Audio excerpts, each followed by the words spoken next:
Let's discuss a tool that special operations units use to ensure that their adversaries don't learn what they're doing.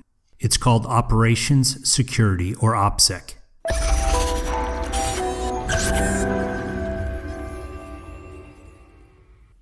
OPSEC is one piece of the total security puzzle. We have cyber, info, operations, and physical security. Let's dive into operational security, taking a greater look at the definition of OPSEC. Critical information, identifying potential adversaries, analyzing how adversaries might learn this critical information, and we will discuss OPSEC practices to prevent adversaries from learning your critical information. Operations security is the process of identifying critical information for mission success, analyzing how adversaries might learn this critical information, and taking the countermeasures required to prevent the adversaries from interpreting or piecing together critical information in time to be useful. Basically, OPSEC protects sensitive or critical information from adversary observation and collection.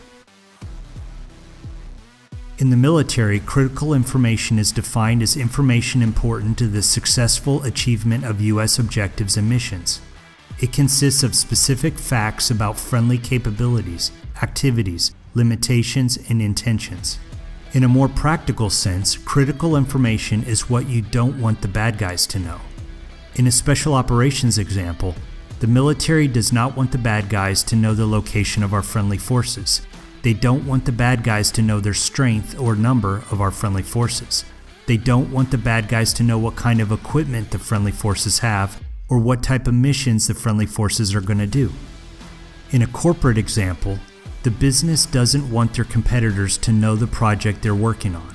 They don't want their competitors to discover their secret recipes, the ingredients, or their chemical makeup. They don't want their competitors to learn about the new technologies that their next product will have.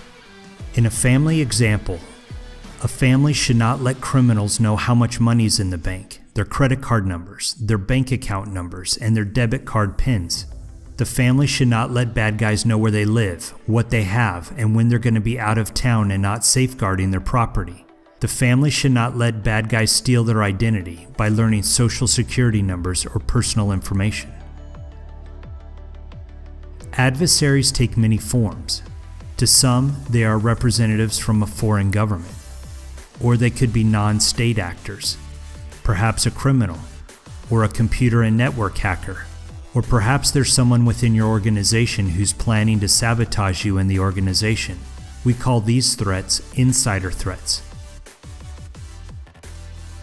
Adversaries can learn our critical information through countless methods. Let's give a few examples of active and passive approaches adversaries use to learn our critical information. Bad guys patrol social media to see who's an easy target. Adversaries are listening in on your corporate discussion at the cafe just down the street from your headquarters. Dubious characters take advantage of opportunities.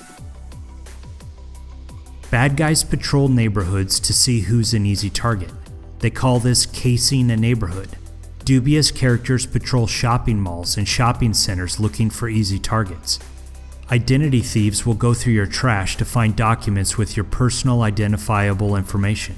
Expert criminals will hack your computer, or a criminal mastermind will solicit information from you and steal all of your secrets.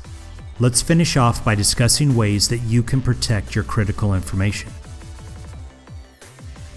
Because there are a lot of bad guys, threats, and adversaries out there, I recommend that you sit down with your family, your team, and your business to discuss operational security. The next best thing you can do is to be discreet and to keep your mouth shut. Remember, loose lips sink ships. Practice effective cybersecurity by having complicated and unique passwords, using a VPN, not opening suspicious emails or hyperlinks, and having a good antivirus. It's important that you don't list every single piece of private information about yourself on your social media. Use the security controls to limit who has access to your private information. Follow information security or InfoSec best practices. I've already made a video about information security, so go check it out.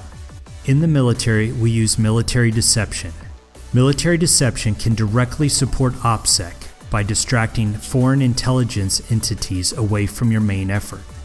Corporations use deception to throw off their competitors. For example, a car company is building a new prototype sports car. But to deceive their competitors, they publish a lot of misinformation about remodeling one of their standard sedans. Another tool that you can use to prevent the adversaries from learning your critical information is to make or hire a red team. A red team is a person or team that pretends to be your adversary. They look at everything you do and make and publish to see if it can be pieced together to reveal critical information. Red teams expose and exploit vulnerabilities in order to improve the security posture of a unit or organization. Failure to properly implement OPSEC measures can result in serious injury or death to our personnel, damage to weapon systems, equipment and facilities, loss of sensitive technologies, or mission failure. So there you have it, a quick summary of operational security or OPSEC. I hope that you are now more capable of safeguarding your critical information from the people who might want to take advantage of it. Thanks for watching. Don't forget to subscribe if you want to keep learning or to forward this video to a friend who needs to know this. Life is a special operation. Are you ready for it?